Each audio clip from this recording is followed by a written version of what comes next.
Loué soit Jésus-Christ. Sa paix soit avec vous.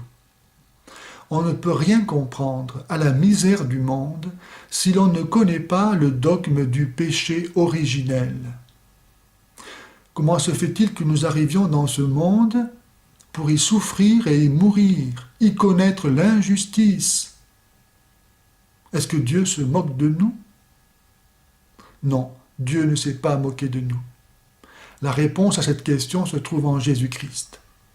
Mais il est nécessaire de connaître ce qui s'est passé au début de l'histoire de l'humanité pour comprendre comment aujourd'hui nous en sommes là où nous en sommes.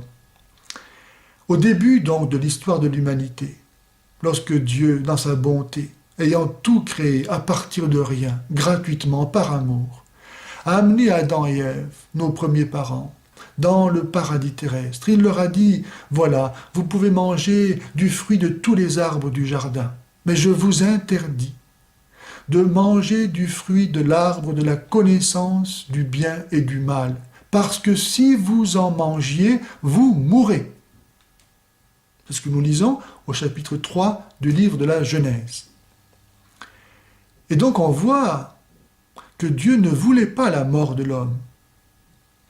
Mais on pourrait se dire, mais si Dieu ne voulait pas qu'Adam et Ève mangent du fruit de cet arbre, pourquoi l'a-t-il mis dans le paradis? N'aurait-il pas été plus simple qu'il ne crée pas cet arbre? Est-ce que Dieu serait un sadique ayant mis un piège à loup dans le jardin et attendant de voir si Adam et Ève vont y tomber dedans? Pourquoi y a-t-il cet arbre s'il ne voulait pas qu'ils en mangent? Eh bien cet arbre, en fait, symbolise, représente la différence qu'il y a entre Dieu et l'homme. C'est comme si Dieu avait dit à Adam et Ève, « Vous n'êtes pas Dieu.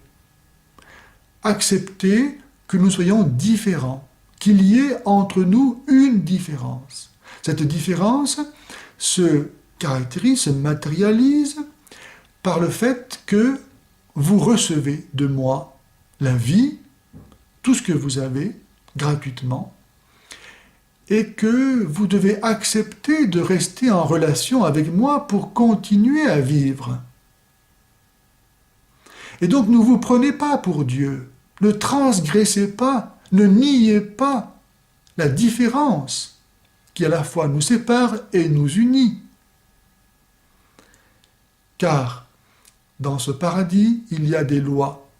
Quand vous lancez une pierre en l'air, elle retombe. C'est la loi de la gravitation. C'est moi qui ai fait cette loi comme ça.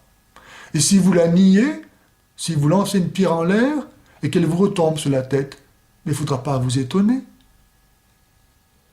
Et de même, dans le monde moral, spirituel, il y a des lois. Ce qui est bien n'est pas mal, et ce qui est mal n'est pas bien.